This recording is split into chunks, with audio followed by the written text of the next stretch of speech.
First cinema దొబ్బింది కదా, ఈ cinema మాత్రం మంచి బ్లాక్ బస్టర్ అయితే అని చెప్పి అనుకుంటున్నా. బికాస్ చెప్పే కదా ఆల్రెడీ. బట్ రాజమౌళి గారి తర్వాత తీసిన సినిమా అలా ఫ్లాప్ అయిపోయింది. సో సెంటిమెంట్ అక్కడ దాకా కథం. So next fresh feel. అలాగే మన శంకర్ గారి మూవీస్లో పొలిటికల్ మూవీస్ ఎక్కువ హిట్ ఎక్కువ ఉందన్నమాట పర్సంటేజ్.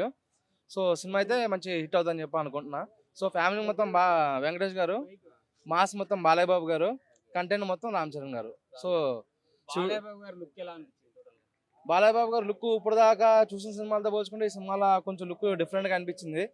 సో ఆయన మ్యాచ్ హౌస్ కూడా ప్రమోట్ చేస్తున్నారు ఈ సినిమాతో. అండ్ నెక్స్ట్ బాబీ గారు ఎలివేషన్స్ అంటే మనం చూసుకోవచ్చు. జైలు అవకాశాలు ఎన్టీఆర్ గారికి ఏ రేంజ్ ఎలివేషన్ ఇచ్చారో. So first 100 crores movie Balayya Babu గారు అకౌంట్లో పడుతుందని చెప్పి అనుకుంటున్నా. అవును, అంటే అలాగేం లేదు.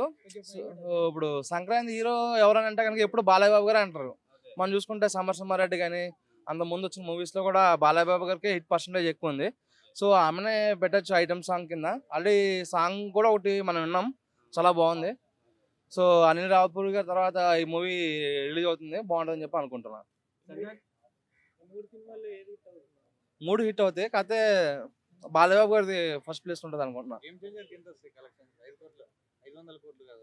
మినిమం మన తెలుగు మూవీ ఏది వచ్చినా సరే ఫస్ట్ రోజు 500 crores వచ్చేస్తున్నాయి. మినిమం 1000 crores పైన వస్తుంది. అది ఎంత వస్తుంది అనేది పవన్ కళ్యాణ్ గారికి తెలియాలి. అది బెనిఫిట్ షోస్ టికెట్ రేట్స్ తగ్గినా సరే రామ్ చరణ్ గారి పవర్ తగ్గలేదు. సో రామ్ చరణ్ గారికి ఉన్న సత్తాతో బాలకృష్ణ సినిమా హిట్ అవుద్ది అంటున్నాను. కలెక్షన్ పరంగా రామ్ చరణ్ గారి సినిమా హిట్ అవుద్ది అంటున్నాను. ఇంకేం అంటే కంటెంట్ అయితే రామ్ చరణ్ గారు అని చెప్తున్నా. ఇప్పుడు మనం చూసుకుంటే బాహుబలి సినిమా టైంలో టికెట్ ప్రైస్ 200 రూపాయలు తక్కువ ఉంది. 1800 కోట్లు కొల్లగొట్టింది. సో ఈ సినిమా కూడా అదే డబ్బులతోనే కొల్లగొట్టచ్చు.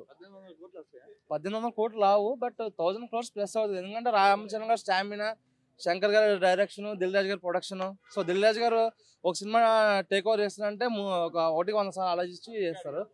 సో మినిమం ఒక 1000 crores ప్లస్ అని చెప్పి అనుకుంటున్నాను నేనైతే.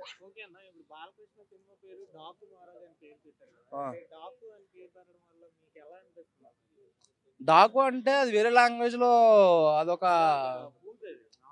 ఏది అంటే మన తెలుగులో బూత్ అయి ఉండొచ్చు. బట్ మన తెలుగులో ఉన్న బూతులతోనే వేరే చైనా కంట్రీస్ లో కొన్ని పేర్లు ఉన్నాయి, పెద్ద పెద్ద పేర్లు. చైనీస్ పేరు అని మనం చెప్పట్లేదు, అది ఒక ఇటాలియన్ పేరు అనమాట. అది ఇటాలియన్ నేమ్. అది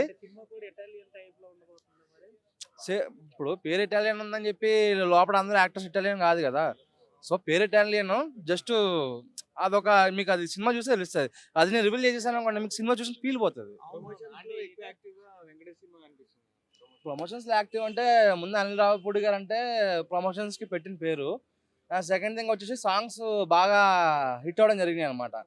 సో అలాగే మీనాక్షి చౌదరి గారు కూడా మంచి రేసింగ్ లో ఉన్నారు ఇప్పుడు present.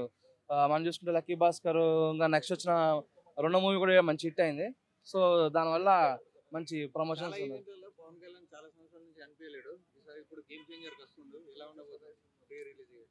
So already Ram Charan గారి మూవీస్లో మేబీ ఐ థింక్ నాయక్ సినిమాకి ఆయన ప్రీ రిలీజ్ ఈవెంట్లో రావడం జరిగింది.